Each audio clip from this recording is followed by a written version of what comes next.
Astrology में अभी जो टॉपिक स्टार्ट हुआ है वो है रेमेडियल एस्ट्रोलॉजी। रेमेडियल एस्ट्रोलॉजी माने ज्योतिषी उपचार। ज्योतिष के द्वारा आप कैसे उपचार करेंगे, रेमेडी देंगे या फिर उसका ट्रीटमेंट कैसे करेंगे। जो अशुभ फल दे रहे हैं ग्रह या जो शुभ फल कम दे रहे हैं उसके लिए क्या उपचार करें, कैसे उपचार करें, तो उसी चीज़ को रेमेडियल एस्ट्रोलॉजी या ज्योतिषी उपचार कहते हैं। तो इसी से रिलेटेड पिछले लेक्चर में हमने आपको रत्न के बारे में बताया था। रत्न या जेम्स जो होते हैं, तो जेम का यूज़ तभी करते हैं जबकि कुंडली में ग्रह योग कारक हो, शुभ हो और वेल प्लेस्ड हो, लेकिन किसी वजह से कमज़ोर हो गया। वो मान लीजिए कि वो डिग्री वाइज कमज़ोर हो गया या वो सूर्य के साथ बैठ के अस्त हो गया या और किसी वजह से अगर कमज़ोर हो गया, तब ऐसे केस में वो जब उसकी दशा अंतर्दशा आएगी तो बहुत ज़्यादा शुभ फल नहीं दे पाएगा क्योंकि कमज़ोर है। इसलिए उसको स्ट्रेंथ देने के लिए, यानी उसको और ज़्यादा बल देने के लिए तब फिर ये रत्न का यूज़ करते हैं, रत्न पहनते हैं, जिससे कि उसका जो वो उसकी कमी है उसको दूर हो जाए। उससे रिलेटेड जो रंग है शरीर में जिसकी कमी हो रही है वो उस रंग को वो पूरा करेगा और फिर आपको और ज़्यादा शुभ फल मिलेगा, इसलिए रत्न पहना जाता है, राइट।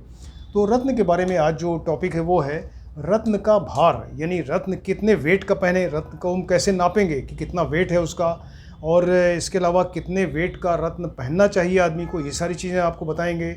और इसके अलावा रत्न से और तमाम विशेष बातें हैं कुछ आपको बताएंगे, राइट। इसके बारे में आज डिस्कस करते हैं। तो रत्न का भार नापने के लिए इंडिया में अभी तक जो यूज़ हो रहा था वो रत्ती का यूज़ करते थे। रत्ती एक यूनिट है कि रत्ती से नापते थे कि इतने रत्ती का रत्न है, इतने रत्ती का रत्न है, इस तरह से। लेकिन आजकल अब उसको कैरेट में नापते हैं। तो कैरेट जो है एक इंटरनेशनल यूनिट है, यानी पूरे विश्व में अब कैरेट के एक यूनिट बना दी गई, उससे अब नापते हैं, तो उसको वो कैरेट कहा जाता है। ये कि इंटरनेशनल यूनिट है, तो इसलिए अब यहाँ इंडिया में भी कैरेट यूज़ होने लगा है। तो अब वो रत्ती से अभी तक नाप रहे थे, अब ये कैरेट में नापने लगे, तो हम कैसे उसको रत्ती को कैरेट में कैसे कन्वर्ट कर रहे हैं, इसके लिए तरीका बताते हैं। कि मान लीजिए अगर एक रत्ती है, एक रत्ती को हमें कन्वर्ट करना है कैरेट में, तो कैसे कन्वर्ट करेंगे, तो उसको 10 से गुणा करके 11 से भाग दे दीजिए। 10 से गुणा करिए, 11 से भाग दीजिए। तो अगर एक रत्ती को कैरेट में कन्वर्ट करना है तो 1 × 10/11, 10 से गुणा किया, 11 से भाग दे दिया, तो ये वैल्यू आई 0.909090909 ये आया। तो ये मतलब एक रत्ती की वैल्यू जो है वो 0.90909 कैरेट हुई, राइट। अब चूंकि एक कैरेट की वैल्यू जो होती है वो अगर वेट में नापें तो 200 मिलीग्राम आता है, एक कैरेट 200 मिलीग्राम आता है। तो इसलिए एक रत्ती जो 0.90909 है वो कितना होगा, तो चूंकि एक कैरेट बराबर 200 मिलीग्राम, इसलिए 0.90909 कैरेट कितना होगा, ये 200/1 × 0.90909 करें तो ये आएगा 182 मिलीग्राम आता है। यानी एक रत्ती या एक कैरेट की वैल्यू जो है वो 182 मिलीग्राम होगी। अब रत्न एक ऐसी चीज़ है, अभी आपको बताएंगे विशेष बातों में, कि वो रत्न कभी पौन में नहीं पहना जाता। उसका वेट जो है कभी पौन में यानी 3/4 में नहीं होना चाहिए, हमेशा सवा में होना चाहिए। तो वो चूँकि ये 182 मिलीग्राम जो आ रहा है ये पौन 175 के आसपास है, इसलिए ये अशुभ माना जाता है, इसको नहीं पहनेंगे। तो 182 मिलीग्राम की जगह ज़्यादातर इसको 120 मिलीग्राम मान लेते हैं कि एक रत्ती की वैल्यू 120 मिलीग्राम नाप के जो कि 125 यानी सवा में हो गई।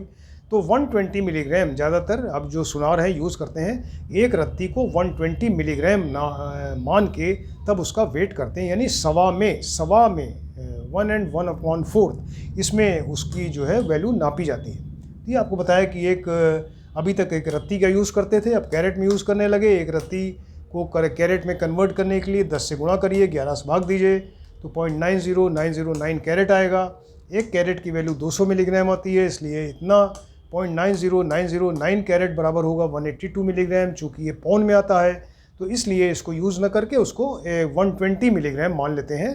तो एक रत्ती या एक कैरेट की वैल्यू जो है वो 120 मिलीग्राम मान के तब उसका वेट देखा जाता है, राइट। अब हर एक रत्न के लिए एक मिनिमम वेट बताया है, ऋषियों ने कहा कि ये इतने कम से कम इतना तो वेट होना ही चाहिए, तभी तो फ़ायदा करेगा, कम से कम इतना वेट हो। तो हर एक रत्न का अपना एक मिनिमम वेट होता है। तो सूर्य का रत्न जैसे माणिक है, तो माणिक के लिए बताया गया कि 3 रत्ती, कम से कम 3 रत्ती का वो या 3 कैरेट का जो है माणिक होना चाहिए। इससे कम होगा तो फ़ायदा नहीं करेगा। इसी तरह से मोती के लिए बताया जो चंद्रमा का रत्न है कि 4 रत्ती कम से कम हो। मूंगा के लिए कहा कि 6 रत्ती होना चाहिए मिनिमम 6 रत्ती का मूंगा यूज़ करिए जो मंगल का रत्न है। पन्ना जो बुध का रत्न है ये कम से कम 4 रत्ती का हो तब वो फ़ायदा करेगा। पुखराज जो बृहस्पति के रत्न है तो वो कम से कम 4 रत्ती का हो तब वो फ़ायदा करेगा। इसी तरह हीरा जो शुक्र का रत्न है तो 1/4 रत्ती कम से कम इतना वेट होना चाहिए। नीलम जो है वो शनि का रत्न है तो इसका वेट जो है कम से कम 4 रत्ती होना चाहिए, राइट। इस तरह से हर एक रत्न के बारे में एक मिनिमम वेट बताया गया कि कम से कम इतना वेट होना चाहिए। अब बात तो ये है कि वो जो व्यक्ति आपके पास आ रहा है, जो जातक आ रहा है, उसको आपको रत्न पहनाना है तो हम वहाँ मिनिमम वेट तो नहीं पहना देंगे। हम उसको उसके वज़न के हिसाब से, व्यक्ति का वज़न कितना है, व्यक्ति का वेट कितना, उसके हिसाब से पहनाएंगे। तो इसके लिए बहुत सारे मेथड्स हैं देखने के लिए कि किस व्यक्ति को कितने वेट का हम रत्न पहनाएं। तो इसके लिए बहुत सारे तरीके हैं। फ़िलहाल जो ज़्यादा यूज़ होता है मेथड हम बताते हैं आपको कि आप ये समझिए कि 12 केजी वेट के लिए, 12 किलोग्राम वेट के लिए 1 रत्ती का रत्न होना चाहिए, राइट। 12 किलो किसी का वेट है तो 1 रत्ती का रत्न कम से कम इतना होना चाहिए। तो अब मान लीजिए किसी व्यक्ति का वेट जो है 60 किलो है, कोई व्यक्ति आपके पास आया, उसका एक एवरेज वेट जो है 60 किलो है मान लीजिए, तो चूँकि 12 किलो के लिए 1 रत्ती, इसलिए 60 किलो के लिए 60/12 कर दें यानी 5 रत्ती। यानी 60 किलो का अगर एक वज़न वाला आदमी आपके पास में आया, आपको रत्न पहनाना है तो कम से कम उसका वेट जो है वो मिनिमम 5 रत्ती होना चाहिए, तब उसको फ़ायदा करेगा। इस तरह से रत्न का कितने वेट का रत्न आपको पहनाना है, कौन सा रत्न पहनाना है, ये आप इस तरह से आप डिसाइड कर सकते हैं, राइट। और आजकल कैरेट में यूज़ करने लगे हैं, रत्ती की जगह कैरेट यूज़ करते हैं। अब रत्न से रिलेटेड बहुत सारी और विशेष बातें हैं जो आपको कुछ जानना ज़रूरी है कि आप जब किसी को रत्न पहना रहे हैं या आप खुद रत्न पहन रहे हैं, आपको आइडिया है, तो आपको ये चीज़ें जानना ज़रूरी है। तो रत्न जो है किसी विशेष पर्टिकुलर रंग की किरण जब शरीर में कमज़ोर होती है उस ग्रह से रिलेटेड, उसको और बढ़ाने के लिए, उस रंग को और मजबूत करने के लिए ये रत्न पहने जाते हैं, राइट। तो रत्न का काम ये है कि जैसे वो सूर्य की 7 किरणें, आपको बताया 7 किरणों से मिलकर बनता है। विबग्योर, वायलेट, इंडिगो, ग्रीन और येलो, ऑरेंज, रेड, इस तरह से है। तो वो 7 किरणों से मिलकर सूर्य की किरण बनती है। तो ये जिस पर्टिकुलर रंग का रत्न है तो उस पर्टिकुलर रंग की किरणों को कॉन्सेंट्रेट करता है, उनको कॉन्सेंट्रेट करके और शरीर में भेजता है, क्योंकि उस रंग की किरण का जो है वो शरीर में कमी है उसकी।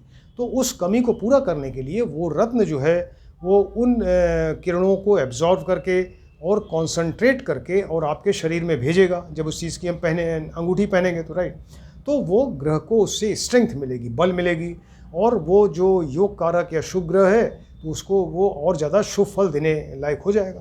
क्योंकि रत्न तभी पहनना है जब ग्रह योग कारक हो, शुभ हो, मारक ग्रह में नहीं पहनना है, राइट। तो शुभ ग्रह योग कारक है, लेकिन वो चूँकि कमज़ोर है तो उसको और ज़्यादा स्ट्रेंथ देने के लिए ये रत्न का हम यूज़ कर रहे हैं। एक तो चीज़ ये हुई। अब मान लीजिए कि अगर रत्न तभी पहने, कुंडली में आपको बताया कि रत्न तभी पहना जाता है, बार बार इस बात को बता रहे हैं कि जब वो ग्रह शुभ हो, कुंडली में योग कारक हो, लेकिन किसी वजह से कमज़ोर हो गया, वो उसकी डिग्री कम हो गई, सूर्य के साथ बैठ के अस्त हो गया है और किसी वजह से कमज़ोर हो गया, तो वो अपना उसकी दशा अंतर्दशा में पूरा शुभ फल नहीं मिल पा रहा है। तब ऐसे केस में उसका उससे रिलेटेड, उस ग्रह से रिलेटेड जो है वो रत्न पहना जाएगा। तो जब उसकी दशा अंतर्दशा आएगी तो वो बहुत शुभ फल देगा, राइट। और हर एक ग्रह का अपना एक रत्न होता है। पिछले लेक्चर में आपको बताया रत्न का वेट हमेशा 1.25 में होना चाहिए। रत्न का वेट जो है वो 1.25 में होना चाहिए, कभी पौन में नहीं होना चाहिए। रत्न इस तरह का आप सेलेक्ट करें, दुकान पे जब जाएं अंगूठी बनवाने के लिए, तो रत्न का वेट जो है 1.25 में होना चाहिए, 1 and 1/4, और पौन में 3/4 में नहीं होना चाहिए। रत्न हमेशा किसी पर्टिकुलर फिंगर में ही पहनना चाहिए। ये 4 फिंगर्स हैं, तो इंडेक्स फिंगर, रिंग फिंगर, ये मिडिल फिंगर, रिंग फिंगर और लिटिल फिंगर। तो हर एक ग्रह के लिए एक रत्न होता है, और वो रत्न बताया गया है, ऋषियों ने बताया है कि उस पर्टिकुलर फिंगर में उंगली में ही पहनना है उसको, दूसरी उंगली में नहीं पहनना है। जैसे पुखराज है, ये इंडेक्स फिंगर में पहनना है।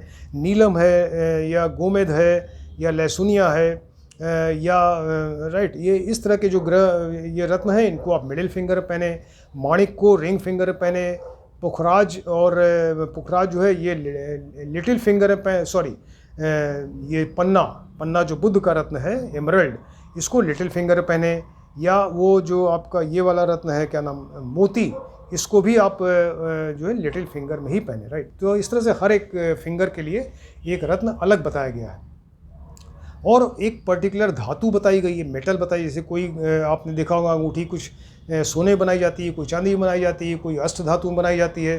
तो इस तरह से वो एक पर्टिकुलर धातु में ही उस रत्न को जड़वाइए और उसकी अंगूठी बनवा के तब पहनिए, राइट। रत्न हमेशा जन्म लग्न के अनुसार ही पहनना चाहिए, जन्म राशि के अनुसार नहीं पहनना चाहिए। अब देखिए, जन्म लग्न का मतलब जहाँ व्यक्ति ने जन्म लिया है वो व्यक्ति स्वयं है, तो जन्म लग्न क्या है, ये शरीर है, तो रत्न आप शरीर के ऊपर पहन रहे हैं। और जन्म राशि क्या है, जहाँ चंद्रमा बैठा हुआ है, तो चंद्रमा वो मन का कारक है, तो रत्न आप हमेशा शरीर पे पहन रहे हैं, मन पे नहीं पहन रहे हैं। इसलिए रत्न जो है हमेशा जन्म लग्न के अनुसार ही पहने, उसको चंद्र राशि या जन्म राशि के अनुसार कभी नहीं पहना जाते। ग्रह, बहुत से लोग बताते हैं कि इस ग्रह की दशा अंतर्दशा चल रही है, इसका ये गोचर में है, इसका रत्न पहन लो, ऐसा नहीं, गलत है वो। तो रत्न कभी भी इसमें ग्रह की दशा अंतर्दशा या गोचर के हिसाब से नहीं पहनना चाहिए। अगर आपको रत्न मान लीजिए कि नहीं मिल रहा है, रत्न अच्छा नहीं मिल पा रहा है किसी वजह से, तो आप उसका उपरत्न पहन लें या उससे रिलेटेड जड़ को धारण करें। लेकिन जो चीज़ रत्न में है वो उपरत्न या जड़ में नहीं है, उसका इफेक्ट ज़्यादा होता है रत्न का, राइट। कोई ग्रह मान लीजिए कुंडली में बहुत ज़्यादा अच्छा है, बहुत ज़्यादा उच्च का एक्सल्टेड है, डिग्री वाइज बहुत बढ़िया है, हर तरह से बहुत बढ़िया शुभ है, तो फिर उसका रत्न पहनने की क्या ज़रूरत है, उसका रत्न फिर पहनिए ही नहीं। जब वीक होगा वो शुभ ग्रह तभी पहनेंगे उसका रत्न, राइट। कुंडली में कोई ग्रह मान लीजिए नीच का है, डिबिलिटेटेड राशि में बैठ गया, अशुभ है, मारक है, तो उसका रत्न कभी नहीं पहना जाता, नेवर। बहुत से लोग गलती करते हैं, हम देखते हैं कि वो गलत रत्न पहने हुए हैं, उसका और ज़्यादा उल्टा नुकसान होता है, राइट। कोई कुंडली में ग्रह 6, 8, 12 में बैठ जाए, 6, 8, 12 अच्छे हाउसेज नहीं है, 6, 8, 12 में बैठ गया, अगर 6, 8, 12 में बैठ के मान लीजिए विपरीत राजयोग भी बना रहा है तब भी नहीं पहनना है, राइट। अगर विपरीत राजयोग बन रहा है, चूंकि 6, 8, 12 में बैठा है, इसलिए उसका रत्न नहीं पहनना है, राइट। इस तरह से आप देखिए, मान लीजिए कोई ग्रह सम का है, एक तो या तो उच्च का है या स्वग्रही है या शुभ है अशुभ है, या ग्रह सम का है, मतलब ना बहुत ज़्यादा शुभ है ना बहुत ज़्यादा अशुभ है, तब ऐसे केस में वो ग्रह जिस हाउस में बैठा है उस हाउस से रिलेटेड अगर कोई आपको एडवांटेज लेना है, तो उस ग्रह से वो जब उसकी दशा अंतर्दशा चल रही हो तो एक टेम्परेरी पीरियड के लिए उस रत्न को धारण किया जा सकता है। मान लीजिए कि ये यहाँ पे 10th में कोई ग्रह बैठा है, वो जो है ग्रह सम है, यानी न तो शुभ है ना अशुभ है, तो आपको सर्विस से रिलेटेड या बहुत ज़्यादा मान सम्मान की ज़रूरत है या कोई रिवार्ड की ज़रूरत है, तो ऐसे केस में जब उसकी दशा अंतर्दशा चल रही हो तो थोड़े समय के लिए टेम्परेरी आप धारण करें, उसके बाद उसको उतार दें। तो ये है कि मतलब जब ग्रह सम हो तो बहुत ही लिमिटेड पीरियड के लिए उसको किसी विशेष फ़ायदे के लिए पहना जा सकता है। यहाँ 4th में सम का ग्रह बैठा है, आपको ज़मीन मकान खरीदनी है या बनवाना है और उसमें कुछ अड़चन आ रही, तो उसको पूरा करने के लिए आप ये टेम्परेरी उसको पहन सकते हैं जब उसकी दशा अंतर्दशा हो, राइट। जिस चीज़ का आपने रत्न पहना है उसका कभी दान नहीं करना चाहिए, नेवर। दान तभी करते हैं जब ग्रह अशुभ हो या मारक हो। कभी रत्न पहनने वाला जो ग्रह है उसकी दशा अंतर्दशा या जब भी आप है तो उसका कभी दान नहीं करना चाहिए। ये तमाम और विशेष बातें आपको बताई। तो आज आपको जो टॉपिक था उसमें एक रेमेडियल एस्ट्रोलॉजी में रत्न का भार कितना होना चाहिए, कितना वेट होना चाहिए, कैसे नापते हैं, रत्ती और कैरेट के बारे में बताया और रत्न से रिलेटेड तमाम विशेष बातें बताई। इसको आप ध्यान से देखें, स्टडी करिए। ये लेक्चर नंबर 298 है। किसी ने अगर अभी तक सब्सक्राइब नहीं किया सब्सक्राइब करें, जिससे आपको एक के बाद एक लेक्चर्स आते जाएँ, क्योंकि अब ये टॉपिक बहुत ज़्यादा इंटरेस्टिंग है और बहुत ज़्यादा यूज़फुल है। ये रेमेडियल एस्ट्रोलॉजी, इसको आप ध्यान से देखें, स्टडी करिए। Thank you.